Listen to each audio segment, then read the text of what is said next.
ಪ್ರಿಯ ಕೇಳುಗರೆ, ಜೀವನದ ಪಾಠಗಳು ಪಾಡ್ಕಾಸ್ಟ್ಗೆ ನಿಮ್ಮೆಲ್ಲರನ್ನೂ ಪ್ರೀತಿಯಿಂದ ಸ್ವಾಗತಿಸುತ್ತೇನೆ. ಇಂದು ನಾವು ಬದುಕ್ತಾ ಇರುವಂತ ಜಗತ್ತು ಸ್ಪರ್ಧೆ, ಸ್ವಾರ್ಥ ಮತ್ತು ಸ್ವಯಂ ಪ್ರಚಾರದಿಂದ ತುಂಬಿದೆ. ಸಾಮಾನ್ಯವಾಗಿ ಜನರು ತಮ್ಮನ್ನ ತಾವು ದೊಡ್ಡವರಾಗಿ ತೋರಿಸಿಕೊಳ್ಳಲು ಪ್ರಯತ್ನಿಸ್ತಾ ಇದ್ದಾರೆ. ನನ್ನ ಹೆಸರು, ನನ್ನ ಸಾಧನೆ, ನನ್ನ ಯಶಸ್ಸು ಅನ್ನುವಂತ ಮನೋಭಾವ ಎಲ್ಲೆಡೆ ಕಾಣಿಸ್ತಾ ಇದೆ. ಆದ್ರೆ ದೇವರ ರಾಜ್ಯದ ಮೌಲ್ಯಗಳು ಈ ಲೋಕದ ಮೌಲ್ಯಗಳಿಗಿಂತ ಭಿನ್ನವಾಗಿದೆ. ದೇವರು ಹೊರಗಿನ ಪ್ರದರ್ಶನವನ್ನ ನೋಡೋದಿಲ್ಲ, ಆತನು ಹೃದಯವನ್ನ ನೋಡುತ್ತಾನೆ. ಫ್ರೆಂಡ್ಸ್, ಒಂದು ಸಂಸ್ಥೆಯಲ್ಲಿ ರಮೇಶ್ ಮತ್ತು ಸುರೇಶ್ ಅನ್ನುವಂತ ಇಬ್ಬರು ಉದ್ಯೋಗಿಗಳು ಕೆಲಸ ಮಾಡ್ತಾ ಇದ್ರು. ರಮೇಶ್ ಯಾವಾಗ್ಲೂ ತನ್ನ ಸಾಧನೆಗಳ ಬಗ್ಗೆ ಮಾತ್ರ ಮಾತಾಡ್ತಾ ಇದ್ದ. ಈ ಕೆಲಸವನ್ನ ನಾನೇ ಮಾಡ್ದೆ, ನನ್ನಿಂದಲೇ ಕಂಪನಿಗೆ ಯಶಸ್ಸು ಸಿಕ್ತು ಅಂತ ತನ್ನನ್ನೇ ತಾನು ಯಾವಾಗ್ಲೂ ಹೊಗಳಿಕೊಳ್ತಾ ಇದ್ದ. ಆದ್ರೆ ಸುರೇಶ್ ಮೌನವಾಗಿ ತನ್ನ ಕೆಲಸವನ್ನ ಮಾಡ್ತಾ ಇದ್ದ. ಹೊಸದಾಗಿ ಬಂದಂತ ಉದ್ಯೋಗಿಗಳಿಗೆ ಸಹಾಯ ಮಾಡ್ತಾ ಇದ್ದ. ಸಹೋದ್ಯೋಗಿಗಳ ಸಮಸ್ಯೆಗಳನ್ನ ಕೇಳಿ ನೆರವಾಗ್ತಾ ಇದ್ದ. ತನ್ನ ಒಳ್ಳೆಯ ಕೆಲಸಗಳ ಬಗ್ಗೆ ಎಂದಿಗೂ ಹೆಮ್ಮೆ ಪಡಲಿಲ್ಲ. ಕೆಲವು ವರ್ಷಗಳ ನಂತರ ಸಂಸ್ಥೆಗೆ ಹೊಸ ನಾಯಕನನ್ನ ಆಯ್ಕೆ ಮಾಡುವಂತ ಸಮಯ ಬಂತು. ಎಲ್ಲರೂ ರಮೇಶ್ ಆಯ್ಕೆ ಆಗ್ತಾನೆ ಅಂತ ಹೇಳಿ ಅಂದ್ಕೊಂಡ್ರು. ಆದ್ರೆ ಸಂಸ್ಥೆಯ ಮಾಲೀಕರು ಸುರೇಶನನ್ನೇ ನಾಯಕನಾಗಿ ನೇಮಿಸಿದ್ರು. ಅದಕ್ಕೆ ಕಾರಣ ಕೇಳಿದಾಗ ಅವ್ರು ಹೀಗೆ ಹೇಳಿದ್ರು, ತನ್ನ ಯಶಸ್ಸನ್ನ ಮಾತ್ರ ಹುಡುಕುವವನು ನಾಯಕ ಆಗೋದಕ್ಕೆ ಸಾಧ್ಯ ಇಲ್ಲ, ಇತರರನ್ನ ಬೆಳೆಸುವವನೇ ನಿಜವಾದಂತ ನಾಯಕ. ಫ್ರೆಂಡ್ಸ್, ಇದು ದೇವರ ರಾಜ್ಯದ ತತ್ವವೂ ಆಗಿದೆ. ದೇವರು ಅಹಂಕಾರಿಗಳನ್ನೆಲ್ಲ ದೀನತೆಯುಳ್ಳ ಹೃದಯದವರನ್ನ ಮೇಲಕ್ಕೆ ಎತ್ತುತ್ತಾನೆ.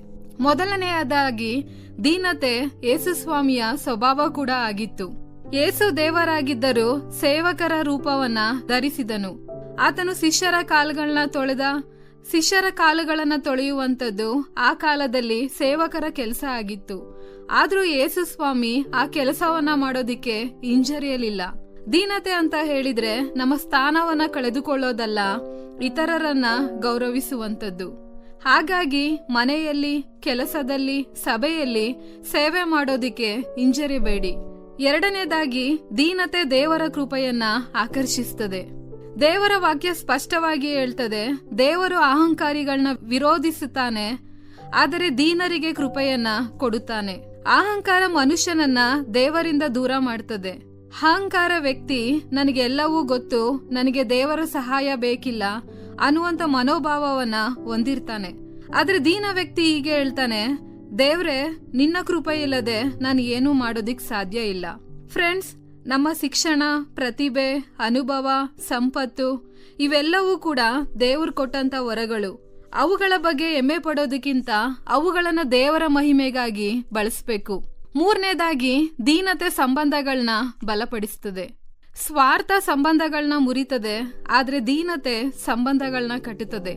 ನಾನು ಸರಿ ಅನ್ನುವಂತ ಮನೋಭಾವ ಕುಟುಂಬಗಳನ್ನ ಹೊಡಿತದೆ, ಆದ್ರೆ ನಾನ್ ಕ್ಷಮೆ ಕೇಳ್ತೇನೆ ಅನ್ನುವಂತ ದೀನತೆ ಕುಟುಂಬಗಳನ್ನ ಕಟ್ತದೆ.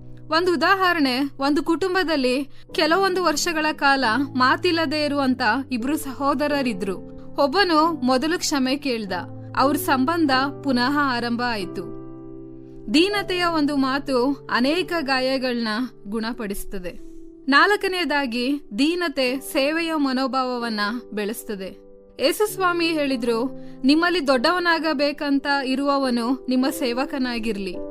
ಈ ಲೋಕದಲ್ಲಿ ಜನರು ಅಧಿಕಾರ, ಹುದ್ದೆ ಮತ್ತು ಗೌರವವನ್ನ ಹುಡುಕ್ತಾರೆ. ನಾನ್ ನಾಯಕನಾಗ್ಬೇಕು, ಜನ ನನ್ನನ್ನ ಗುರುತಿಸ್ಬೇಕು, ನನಗೆ ಹೆಸರು ಸಿಗ್ಬೇಕಂತ ಆಸೆಗಳಿರುವಂತದ್ದು ಸಾಮಾನ್ಯ.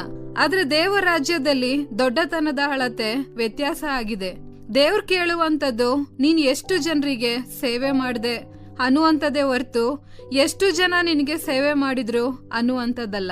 ಯೇಸು ಸ್ವಾಮಿ ಸ್ವತಃ ರಾಜಾದಿರಾಜನಾಗಿದ್ರು, ಸೇವಕನಾಗಿ ಈ ಭೂಮಿಯಲ್ಲಿ ಜೀವಿಸಿದ್ರು. ಆತನು ರೋಗಿಗಳನ್ನ ಗುಣಪಡಿಸ್ತಾ, ಹಸಿದವರಿಗೆ ಆಹಾರ ಕೊಟ್ಟ, ದುಃಖದಲ್ಲಿದ್ದವರನ್ನ ಆಧರಿಸಿದ ಮತ್ತು ತನ್ನ ಜೀವವನ್ನೇ ಮಾನವ ಕುಲಕ್ಕಾಗಿ ಕೊಟ್ಟ.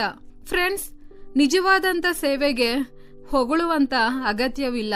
ಯಾರ್ ನೋಡದೆ ಇದ್ರೂ ಕೂಡ ದೇವ್ರು ನೋಡ್ತಾ ಇದ್ದಾನೆ ಅನ್ನುವಂತ ಅರಿವಿನಿಂದ ಸೇವೆ ಮಾಡುವಂತದ್ದೇ ದೀನತೆ. ಐದನೆಯದಾಗಿ, ದೀನತೆ ದೇವರ ಸಮಯದಲ್ಲಿ ಉನ್ನತಿಗೆ ತರ್ತದೆ. ಅನೇಕರು ತಮ್ಮನ್ನ ತಾವೇ ಹೊಗಳಿಕೊಳ್ಳೋದಿಕ್ಕೆ ಪ್ರಯತ್ನಿಸ್ತಾರೆ, ಮೇಲಕ್ಕೆ ಎತ್ತಿಕೊಳ್ಳೋದಿಕ್ಕೆ ಪ್ರಯತ್ನಿಸ್ತಾರೆ. ಆದ್ರೆ ದೇವ್ರು ಹೇಳ್ತಾನೆ, ನೀನು ನಿನ್ನನ್ನ ತಗ್ಗಿಸಿಕೋ, ನಾನ್ ನಿನ್ನನ್ನ ಮೇಲಕ್ಕೆ ಎತ್ತುತ್ತೇನೆ. ಫ್ರೆಂಡ್ಸ್, ದೇವರ ಉನ್ನತಿ ಶಾಶ್ವತ ಆಗಿದೆ, ಮಾನವರ ಹೊಗಳಿಕೆ ತಾತ್ಕಾಲಿಕ. ಒಂದು ಉದಾಹರಣೆ, ಒಂದು ಬೀಜವನ್ನ ನೆಲದಲ್ಲಿ ಹೂತಾಗ ಅದು ಮರೆಯಾಗ್ತದೆ. ಅದನ್ನ ನೋಡಿದ್ರೆ ಅದ್ರ ಕತೆ ಮುಗಿದಂತೆ ಅನಿಸ್ತದೆ. ಆದ್ರೆ ಸ್ವಲ್ಪ ಸಮಯದ ನಂತರ ಅದೇ ಬೀಜ ಮೊಳಕೆಯೊಡೆದು ದೊಡ್ಡ ಮರವಾಗಿ ಬೆಳೀತದೆ.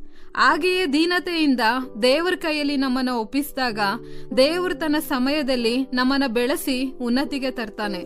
ಕೊನೆಯದಾಗಿ ಫ್ರೆಂಡ್ಸ್, ದೀನತೆ ಕೇವಲ ಒಂದು ಒಳ್ಳೆಯ ಗುಣ ಮಾತ್ರ ಅಲ್ಲ, ಅದಕ್ಕೆ ಜೀವನವನ್ನ ಬದಲಾಯಿಸುವಂತ ಶಕ್ತಿ ಇದೆ. ನಾವು ದೀನರಾಗಿದ್ದಾಗ ನಮ್ಮ ಸಂಬಂಧಗಳು ಉತ್ತಮವಾಗ್ತವೆ, ನಮ್ಮ ಮಾತುಗಳು ಆಶೀರ್ವಾದವಾಗ್ತವೆ ಮತ್ತು ನಮ್ಮ ಜೀವನ ಇತರರಿಗೆ ಮಾದರಿಯಾಗ್ತದೆ. ಸ್ವಾರ್ಥ, ಅಹಂಕಾರ ಮತ್ತು ಸ್ಪರ್ಧೆಯಿಂದ ತುಂಬಿದ ಈ ಜಗತ್ತಲ್ಲಿ ನಾವು ವಿಭಿನ್ನವಾಗಿ ಬದುಕೋದಿಕ್ಕೆ ದೇವರು ಕರೀತಾ ಇದ್ದಾನೆ. ನಾವು ನಮ್ಮನ್ನ ದೊಡ್ಡವರನ್ನಾಗಿ ತೋರಿಸಿಕೊಳ್ಳಲು ಪ್ರಯತ್ನಿಸುವ ಬದಲು ಇತರರನ್ನ ಗೌರವಿಸಿ, ಪ್ರೀತಿಸಿ ಮತ್ತು ಸೇವೆ ಮಾಡೋಣ. ಇಂದು ನಿಮ್ಮನ್ನ ನೀವು ಒಂದು ಪ್ರಶ್ನೆ ಕೇಳ್ಕೊಳ್ಳಿ. ನನ್ನ ಜೀವನದಲ್ಲಿ ದೀನತೆ ಕಾಣಿಸ್ತಾ ಇದೆಯಾ? ನಾನು ಜನರ ಮೆಚ್ಚುಗೆಯನ್ನ ಹುಡುಕುತ್ತಾ ಇದ್ದೇನಾ ಅಥವಾ ದೇವರ ಮೆಚ್ಚುಗೆಯನ್ನ? ನಾವು ದೀನತೆಯನ್ನ ಆರಿಸಿಕೊಂಡ್ರೆ ನಮ್ಮ ಕುಟುಂಬ, ಕೆಲಸದ ಸ್ಥಳ ಮತ್ತು ಸಮಾಜದಲ್ಲಿ ಒಳ್ಳೆಯ ಬದಲಾವಣೆಯನ್ನ ತರಬಹುದು. ಆದ್ದರಿಂದ ಫ್ರೆಂಡ್ಸ್, ಇಂದಿನಿಂದ ಒಂದು ನಿರ್ಧಾರ ಮಾಡೋಣ.